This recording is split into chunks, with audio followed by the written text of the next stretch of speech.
अब अध्ययन करेंगे 11वीं बायोलॉजी के अंतर्गत जो लिविंग वर्ल्ड का अध्ययन कर रहे थे, सजीव जगत का अध्ययन कर रहे थे। इसके अंतर्गत विभिन्न जो ब्रांच है, विभिन्न जो शाखा है, उसका हम लोग यहाँ पर अध्ययन कर रहे थे। ठीक है, तो हम लोग कहना चाहिए होम्योपैथी, इनके कहना चाहिए रोग इलाज करने की विधि है।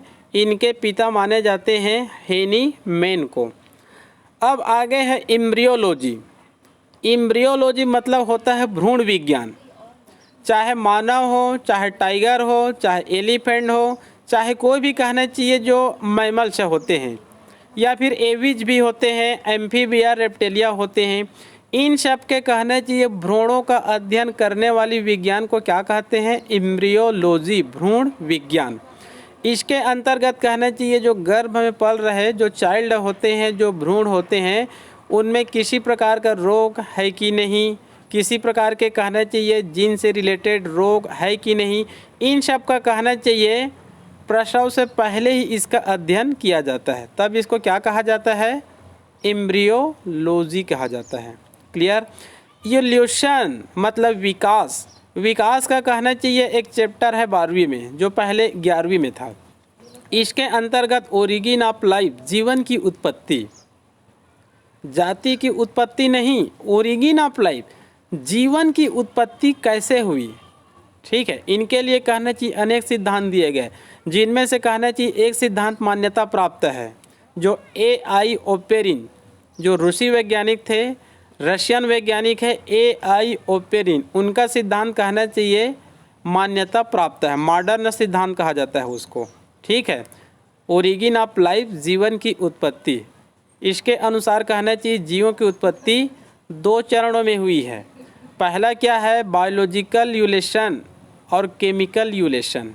ठीक है, पहले केमिकल यूलेशन होगा, रासायनिक पदार्थों का विकास होगा, परमाणु बनेंगे, अणु बनेंगे, सिंपल पदार्थ बनेंगे, जटिल पदार्थ बनेंगे, न्यूक्लियो प्रोटीन बनेंगे। आगे चलकर बायोलॉजिकल यूलेशन, उसमें कोइसरवेट्स बनते हैं। ठीक है, आगे चलकर प्रोकैरियोटिक कोशिका बनते हैं, यूकैरियोटिक कोशिका बनते हैं, फिर आगे चलकर वायरस की उत्पत्ति होती है। तो इसमें ओरिजिन ऑफ लाइफ, जीवन की उत्पत्ति और विकास के सिद्धांत, चाहे लेमार्क का हो, चाहे डार्विन हो, चाहे म्यूटेशन हो, चाहे मॉडर्न सिंथेटिक थ्योरी हो, और आगे विकास के प्रमाण, चाहे होमोलॉजी, चाहे एनालॉजी, चाहे वेस्टिजियल मतलब फॉसिल से प्रमाण, एम्ब्रियोलॉजी से प्रमाण, बायोजियोग्राफी से प्रमाण, तो ये सब कहना चाहिए यूलेशन के अंतर्गत अध्ययन करते हैं विकास। क्लियर? आगे है हिस्टोलॉजी। हिस्टोलॉजी मतलब माइक्रोस्कोप की सहायता से ऊतकों का अध्ययन करना। माइक्रो मतलब जो सूक्ष्मदर्शी होते हैं, उनकी सहायता से ऊतकों का अध्ययन करना हिस्टोलॉजी कहलाता है। हमारे शरीर में बहुत अधिक संख्या में टिश्यू पाए जाते हैं, ऊतक पाए जाते हैं। क्लियर? एंटोमोलॉजी, कीट पतंगों का अध्ययन करना, कीटों का अध्ययन करना। इंसेक्टोलॉजी, क्योंकि इंसेक्टोलॉजी और विज्ञान भाषा में एंटोमोलॉजी। क्लियर? इम्यूनोलॉजी, रोग प्रतिरोधक क्षमता। वर्तमान समय में, कोरोना के समय में सबसे ज़्यादा चर्चित इम्यूनोलॉजी ही रहा है। अभी के समय में कहना चाहिए जो अशिक्षित व्यक्ति है, जो कम पढ़े लिखे व्यक्ति, वो भी इम्यूनोलॉजी के बारे में जानते हैं। जब किसी व्यक्ति की कोरोना नामक रोग से डेथ हो जाती है, तो कॉमन रूप से ये कहा जाता है कि उस व्यक्ति के शरीर में इम्यून सिस्टम क्या था, रोग प्रतिरोधक क्षमता क्या था, कमज़ोर था, जिसके कारण उसकी क्या हो गई? मृत्यु हो गई। तो कहते हैं विभिन्न प्रकार के न्यूट्रिशन लो, विभिन्न प्रकार के मेडिसिन ले लो, विभिन्न प्रकार के योग करो, विभिन्न प्रकार के काढ़े का सेवन करो, जिसके कारण शरीर की इम्यून सिस्टम क्या हो सके? मजबूत हो सके। क्लियर? इसके अंतर्गत B cells, T cells, antigen, antibody, इन सब का विशेष रूप से अध्ययन किया जाता है। Father of immunology Edward Jenner को कहा जाता है। Father of immunology Edward Jenner को कहा जाता है, क्योंकि एडवर्ड जेनर ही ऐसे पहले वैज्ञानिक है जिन्होंने कहना चाहिए चेचक का प्रथम वैक्सीन बनाया था 1796 में। क्लियर? आगे है लिम्नोलॉजी। स्वच्छ जल फ्रेश वाटर का अध्ययन करना लिम्नोलॉजी कहलाता है। क्लियर?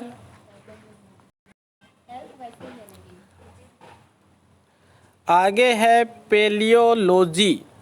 लिम्नोलॉजी के अंतर्गत फ्रेश वाटर का अध्ययन किया जाता है, चाहे ये फ्रेश वाटर आपका तालाब का जल हो, चाहे नदी का जल हो, चाहे झील का हो, ठीक है। कुल मिलाकर फ्रेश वाटर मतलब मेरीन वाटर का नहीं, समुद्री जल का नहीं, फ्रेश वाटर का अध्ययन करना लिम्नोलॉजी कहलाता है। क्लियर? आगे है पेलियोलॉजी, जीवाश्म का अध्ययन करना। जीवाश्म किसे कहते हैं? जीवाश्म माना जाता है जो आज से लाखों करोड़ों साल पहले जो जीव जंतु पाए जाते थे, चाहे एनिमल हो चाहे प्लांट हो। यदि उसकी मृत्यु कहना चाहिए ठोस पदार्थों में होती है, चट्टानों में होती है, तो चट्टानों में कहना चाहिए उनका एक हूबहू चित्र बन जाता है, और बाद में कहना चाहिए उसी का खोज किया जाता है, तब कहा जाता है ये उनका क्या है, ये जीवाश्म है। डायनासोर से हम लोग सभी परिचित हैं। डायनासोर वर्तमान में कहना चाहिए जीवित नहीं है, ये मृत है। माना जाता है ये आज से करोड़ों साल पहले मीसोजोइक काल में पाए जाते थे और रेप्टिलिया का जंतु है। ये कहना चाहिए ये खाते थे, ये पीते थे, इनके इतने पैर थे, इनके हार्ट ऐसे थे, इनके टीथ ऐसे से, इनका वजन ऐसे थे, इनका लंबाई इतना था, इनका चौड़ाई इतना था। ये सब हमको कैसे पता चला जब ये आज से करोड़ों साल पहले पाए जाते थे? ये केवल कहना चाहिए फॉसिल के माध्यम से। आर्कियोप्टेरिक्स एक पक्षी है, ये भी विलुप्त हो गई है, इनका भी कहना चाहिए जीवाश्म का खोज किया गया है। मानव का कहना चाहिए जो पूर्वज मानव है, इनके जीवाश्म भारत में भी पाए गए हैं, अफ्रीका में भी पाए गए हैं, मध्य एशिया में भी पाए गए हैं। उन जीवाश्मों की सहायता से ये जाना जा सकता है कि जो मानव के जो पूर्वज है उनकी लंबाई कितने थे, चौड़ाई कितने थे, कहाँ पाए जाते थे, कैसे चलते थे, क्या खाते थे, इनकी कपाली गुहा की क्षमता कितनी थी, ये सब जीवाश्मों की सहायता से ही पता चलता है ये। ठीक है जी। पेलियोलॉजी यदि जंतु से रिलेटेड है तब पेलियोजोलॉजी, बॉटनी का जीवाश्म है तब पेलियो बॉटनी कहा जाता है। क्लियर? मायोलॉजी पेशियों का अध्ययन करना मायोलॉजी कहलाता है। एक होता है माइकोलॉजी। माइकोलॉजी मतलब होता है कवक का अध्ययन करना, और यह है मायोलॉजी। हमारे शरीर में लगभग 639 पेशियाँ पाई जाती है, 639 पेशियाँ पाई जाती है, और पेशियों का अध्ययन करना ही क्या कहलाता है? मायोलॉजी कहलाता है। क्लियर? फिजियोलॉजी फिजियोलॉजी हमारे शरीर में जो विभिन्न प्रकार के जो फिजियोलॉजिकल एक्टिविटी होती रहती है। फिजियोलॉजिकल एक्टिविटी जैसे पाचन तंत्र है, श्वसन तंत्र है, उत्सर्जन तंत्र है, ब्लड सर्कुलेटरी सिस्टम है, नर्वस सिस्टम है, एंडोक्राइन सिस्टम है, रिप्रोडक्टिव सिस्टम है, इन सब को कहना चाहिए फिजियोलॉजिकल एक्टिविटी कहते हैं। तो इन सब का अध्ययन करना कौन सा विज्ञान कहलाता है? फिजियोलॉजी। टेक्सोनोमी टेक्सोनोमी मतलब होता है वर्गीकरण विज्ञान। टेक्सोनोमी मतलब वर्गीकरण विज्ञान। हम सबको पता है 11वीं के कहने की प्रारंभिक चैप्टर है, विश्व में टोटल प्रजातियों की संख्या 20 लाख है, 12 लाख बॉटनी का है, 8 लाख जूलॉजी का है। लेकिन ये माना जाता है 20 लाख प्रजातियों की तो खोज की जा चुकी है, इनकी संख्या और बहुत ज़्यादा हो सकती है, 50 लाख तक हो सकती है, जिनकी खोज अभी नहीं हुई है। तो बायोलॉजी में हम लोग जब जीवों का अध्ययन करते हैं तो यदि उनका वर्गीकरण नहीं करेंगे तो सभी जीवों का अध्ययन नहीं कर सकते। तो अध्ययन में सुविधा लाने के लिए उनका वर्गीकरण किया जाता है। जैसे सुविधा की दृष्टि से इसको 5 जगत में बांट देते हैं। कितने जगत में बांट देते हैं? 5 जगत में। जैसे kingdom Monera, kingdom protista, kingdom fungi, kingdom Plantae, kingdom animalia. Animalia के अंतर्गत एनिमल आते हैं। अब एनिमल को कहना चाहिए हम लोग कशेरुकी और अकशेरुकी में बांट देते हैं। अकशेरुकी को आगे चलकर protozoa, porifera, coelenterata, platyhelminthes, nemathelminthes, annelida, arthropoda, mollusca, echinodermata, hemichordata में बांट देते हैं। जो कार्डेटा होते हैं मतलब कशेरुकी होते हैं, उसको urochordata, cephalochordata, agnatha, gnathostomata, pisces, amphibia, reptilia, aves, mammals, इन सब में हम लोग विभाजित कर देते हैं, मतलब वर्गीकरण कर देते हैं, ताकि इसका अध्ययन क्या हो सके, सरलता हो सके। क्लियर। आगे है एग्रीकल्चर। कृषि का अध्ययन करना एग्रीकल्चर है। एंथोलॉजी, पुष्प का अध्ययन करना एंथोलॉजी। कार्डियोलॉजी, हार्ट का अध्ययन करना कार्डियोलॉजी कहलाता है। जैसे किसी के सीने में दर्द होता है, हार्ट में किसी प्रकार का रोग होता है, तो हार्ट के जो डॉक्टर होते हैं उसको क्या कहते हैं हम लोग, कार्डियोलॉजिस्ट, हृदय रोग विशेषज्ञ। मानव का अध्ययन करना एंथ्रोपोलॉजी, जिसमें केवल मानव का अध्ययन किया जाएगा, मतलब आपको टाइगर, एलिफेंट, अन्य मैमल्स का भी अध्ययन नहीं करना है, केवल एंथ्रोपोलॉजी, मानव का अध्ययन करना। इसके अंतर्गत कुछ बंदर का भी अध्ययन किया जा सकता है एंथ्रोपोलॉजी में। क्लियर। जीरेंटोलॉजी, जीरेंटोलॉजी मतलब होता है जीव विज्ञान की वह शाखा जिसके अंतर्गत बुढ़ापे का अध्ययन किया जाता है, वृद्ध अवस्था का अध्ययन किया जाता है, एजिंग कहलाता है, और इस विज्ञान को जीरेंटोलॉजी कहा जाता है। रक्त का अध्ययन करना हीमेटोलॉजी, हीम से बना हुआ है हीमेटोलॉजी, हीम मतलब आयरन, रक्त, ठीक है जी। सीरोलॉजी, हीमेटोलॉजी मतलब रक्त का अध्ययन करना। क्लियर। सीरोलॉजी में सीरम का भी अध्ययन करना है, एंटीजन, एंटीबॉडी का भी अध्ययन करना है। क्लियर। ये कहना चाहिए इम्यूनोलॉजी से भी रिलेटेड है, क्योंकि इम्यूनोलॉजी में भी हम लोग एंटीजन, एंटीबॉडी का अध्ययन करते हैं। मिर्मेकोलॉजी, चींटियों और चींटीखोर का अध्ययन करना। चींटी क्या है, एक इंसेक्ट है, कीट है एक प्रकार से, तो चींटियों का अध्ययन करना। और जो चींटीखोर होते हैं, चींटी के जो खाने वाले जो जंतु होते हैं, जैसे इकिडना और प्लेटिपस, इकिडना और प्लेटिपस दोनों कहने चाहिए मैमल्स के जंतु होते हैं जो केवल ऑस्ट्रेलिया में पाए जाते हैं। तो चींटियों मतलब चींटी और चींटीखोर का अध्ययन करना मिर्मेकोलॉजी कहलाता है। क्लियर। ऑर्निथोलॉजी, पक्षियों का अध्ययन करने वाली विज्ञान क्या कहलाती है, ऑर्निथोलॉजी कहलाती है। ठीक है जी। जैसे मोलस्का का अध्ययन, मोलस्का का अध्ययन करने वाले विज्ञान को मेलाकोलॉजी कहा जाता है। सर्प का अध्ययन करने वाले विज्ञान को हर्पेटोलॉजी कहा जाता है। उसी प्रकार से पक्षियों का अध्ययन करने वाले विज्ञान को ऑर्निथोलॉजी, चींट का अध्ययन करने वाले विज्ञान को मिर्मेकोलॉजी। फलों का अध्ययन, जिसमें केवल फल का अध्ययन किया जाएगा, इसको कहा जाता है पोमोलॉजी। और फ्लावर का अध्ययन करना एंथोलॉजी। क्लियर। आगे है वायरोलॉजी।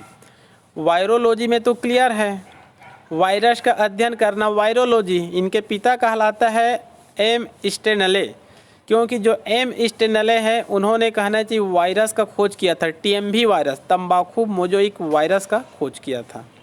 म्यूटेशन, जब जीवों में अचानक परिवर्तन होता है। लेमार्क का सिद्धांत लेमार्कवाद, डार्विन का सिद्धांत डार्विनवाद, उन दोनों से हटकर एक सिद्धांत है ह्यूगो डू ब्रिज नामक साइंटिस्ट जो हॉलैंड के वैज्ञानिक है। इन्होंने बताया कि छोटी छोटी म्यूटेशन के कारण कहना चाहिए जीवों का विकास नहीं होता है। उन्होंने बताया जब जीवों में जब अचानक परिवर्तन होते हैं उसी कारण विकास होता है। जब जीवों में जब अचानक विकास होता है तो उसी को कहा जाता है उत्परिवर्तन या फिर mutation. Father of mutation Hugo de bridge. ये ह्यूगो डी ब्रिज वही साइंटिस्ट है जिन्होंने कहना चाहिए मेंडल के जो लॉ थे उनको 3 वैज्ञानिक कोरेंस, शेरमार्क और ह्यूगो डी ब्रिज तीनों ने ही खोज किए थे, जिसके कारण बाद में कहना चाहिए मेंडल क्या हुए थे, पॉपुलर हुए थे। क्लियर। पीडोलॉजी, मृदा का अध्ययन करना पीडोलॉजी कहलाता है। क्लियर। जीवाश्म विज्ञान, आगे आप लोग को ऊपर में ही बताया था मैं पेलियोलॉजी करके, पेलिएंटोलॉजी या पेलियोलॉजी एक ही है। जीवाश्म विज्ञान, इनके पिता कहलाते हैं Leonardo da Vinci, Leonardo da Vinci. Paleology, palaeontology जीवाश्म विज्ञान, इनका एक प्रसिद्ध कहना चाहिए पेंटिंग भी है, जो कहना चाहिए मोनालिसा नाम से जाना जाता है। चिकित्सा विज्ञान, मेडिकल साइंसेस, इनके पिता है हिप्पोक्रेटस। एल्गोलॉजी, शैवालों का अध्ययन करना, शैवालों मतलब एल्गी का अध्ययन करना एल्गोलॉजी, लेकिन इसको फाइकोलॉजी भी कहा जाता है। एल्गी, एल्गोलॉजी, शैवाल, एल्गी, इनका अध्ययन करना फाइकोलॉजी या एल्गोलॉजी। कवकों का अध्ययन करना माइकोलॉजी, और मायोलॉजी मतलब क्या होता है, पेशियों का अध्ययन करना। क्लियर। फार्मेकोलॉजी, मेडिसिनल प्लांट्स का अध्ययन करना, क्योंकि प्रकृति में बहुत प्लांट्स ऐसे होते हैं जो हमको मेडिसिन देते हैं। इन पौधों को, जैसे कि नीम है, तुलसी है, अश्वगंधा है, करंज है, एलोवेरा है, मतलब प्रकृति में बहुत पौधे हैं जो हमको मेडिसिन देते हैं। उन पौधों को मेडिसिनल प्लांट्स कहते हैं। तो मेडिसिनल प्लांट्स का अध्ययन करना फार्मेकोलॉजी कहलाता है। क्लियर। हॉर्टिकल्चर, फल फूल सब्जी का अध्ययन करना हॉर्टिकल्चर, उद्यानिकी पादप कहते हैं इसको। ठीक है, ये एग्रीकल्चर की एक शाखा है। एग्रीकल्चर की एक शाखा है हॉर्टिकल्चर, जिसमें फल फूल सब्जी का उत्पादन करने वाली विज्ञान का अध्ययन किया जाता है। क्लियर। डेंड्रोलॉजी, वृक्ष और झाड़ियों का अध्ययन करना, मतलब बड़े वृक्ष होते हैं और झाड़ियों का अध्ययन करना, मतलब ट्री और सर्व, मतलब इसमें एल्गी, ब्रायोफाइटा, टेरिडोफाइटा, जिम्नोस्पर्मा का अध्ययन नहीं करना है। इसमें कहना चाहिए जो वृक्ष होते हैं और जो झाड़ियाँ होते हैं उनका अध्ययन करना डेंड्रोलॉजी कहलाता है। ठीक है। प्लास्टिक सर्जरी, इनके पिता सुश्रुत का कहा जाता है। ठीक है। आयुर्वेद, प्राचीन भारत के आयुर्वेदाचार्य माने जाते हैं चरक को। किसको माने जाते हैं? चरक को। इनका प्रसिद्ध पुस्तक का नाम क्या था? चरक संहिता। तो ये हो गया आप लोगों का जीव विज्ञान की शाखाएं, जीव विज्ञान की शाखाएं। ठीक है। ये केवल कहना चाहिए यहाँ पर जो जितना भी ब्रांच दिया गया है इनसे और अधिक, बहुत अधिक ब्रांच है जिन सब का अध्ययन करना मुश्किल है। लेकिन कहना चाहिए जो नेट के एग्ज़ाम होते हैं, अन्य कंपटीशन एग्ज़ाम होते हैं, उसमें कहाँ से आएंगे ये क्लियर नहीं होता है। लेकिन उसमें 4 ऑप्शन होते हैं, तो यदि आपको 2 या 3 ऑप्शन पता है, एक ऑप्शन पता नहीं है, तो वहाँ पर आप कहना चाहिए इसको जान सकते हैं। तो इतने जो ब्रांच है यहाँ पर मैं कलेक्शन करके यहाँ पर लिखा हूँ, इसको आप लोग विशेष रूप से याद कीजिए। ठीक है। इसमें आप लोग कुछ ट्रिक भी लगा सकते हैं। ठीक है जी। और यदि कहना चाहिए जहाँ पर ट्रिक लागू नहीं होता है उसको आप लोग एक बार याद कर लो, उसके बाद आप भविष्य में जब दूसरी बार पढ़ेंगे तो ये आसानी से क्या हो जाएगा, ये याद हो जाएगा। क्लियर। तो आज के लिए केवल इतना ही। अगले दिन पुनः अध्ययन करेंगे टेक्सोनोमी को। ठीक है जी। तो आज के लिए केवल इतना ही।